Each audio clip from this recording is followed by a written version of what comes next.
Michael, you better do it. And he does. Caution waves. There's the All-Star Promoters caution. All over Michael Wilkes County. has dropped the flag. Michael has dropped the flag. He really dropped the flag? No, he really dropped the flag on the front straightaway.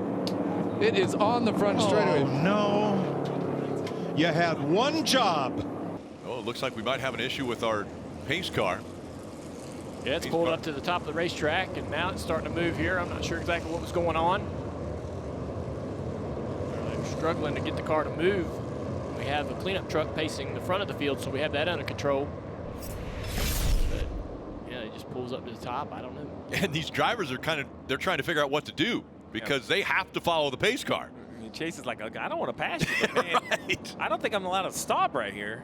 Rick, you gotta love the Martinsville fans. They're literally in 1 and 2 cheering the tow truck about to tow the pace car. That's a new one, isn't it? And it's right here. You see contact debris being torn out from underneath cars. That is a front splitter. They had to pry the the curbing up to get this entire splitter and pan complex. This was on the final restart we just saw. Truex gets turned around. Obviously, something happened to the curb. As you see the debris flying in the air, we didn't know if that was an issue with the cars or an issue with the curb. And then next time through, William Byron, catastrophic failure, hits the curb, tears his car into pieces, Logano into it, and look at the chaos behind. The curb has basically come apart, peeled up.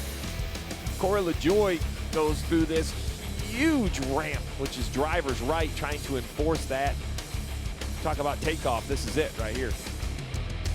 Now you're looking down the back straightaway from turn 3. The outside the track lights have gone out. Right now, NASCAR polling the drivers over the in-car radios to see if the track is bright enough to go back to green flag racing without those lights along the outside. From the daytime to the nighttime, the lights change everything. The way the track. Plenty of vision till right about here. That's a little dark in that back straightaway. Now he and his teammate Jimmy Johnson in that 48 changed just right side tires. They had about 30-something laps on those left sides. Got it yellow. Caution with 3 laps to go. Everybody's looking around like, what happened? Nobody knows. That's a stunner. Nobody knows what the yellow's for.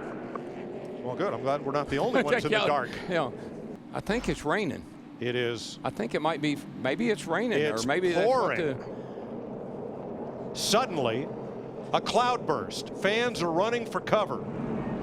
You know, now, you heard some of the onboard radio that the starter did not wave the yellow flag, and usually David Hoots in the tower calls for the caution, and the lights come on. However, the lights illuminated with 2.5 laps to go. Is that a green? Is that a green light over in turn 2 over there?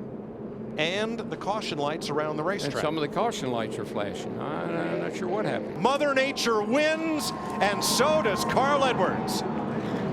Talk about a bizarre Sunday. Okay, they've added a lap, and I'm pretty sure it's because the King won't come off the track. Richard Petty has stayed out on the track again, and I think it was an honorary position, but I think he's taking this seriously now. He wants to stay out there and run with these guys. Rick, you going to tell him to come off? I'm not going to tell him to come off. I didn't think so. It's good to be the king. It's good to be the king. Well, the King has led 1,237 laps of the Southern 500. And I think at 1,300. And counting, yes. And yep, sure enough, they did. They gave the King the black. No!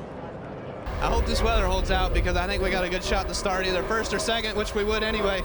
So if I got ran over. Framey just about ran over all of us. But no, like I was saying, we can start in the top 3. That'd be fine. Look at turn. The word dramatic comes from his car owner, Ricky Hendrick, who said it's going to be a dramatic change in the weather. I think he's right. Look what's chasing. Right. Just when you think you've seen it all. Let's cover up. Look what's chasing Todd Zegedy around the racetrack. I wonder what was going through Todd's mind when he looked up and saw that big orange thing coming at him. Look at that. I don't think I've ever seen anything like this happen before. And the 37 of Buescher also involved. Chris Buescher actually just taking some of the advertisement with him. Caution has come out again. 37 gets off the track. So what happened to Eric Almirola here?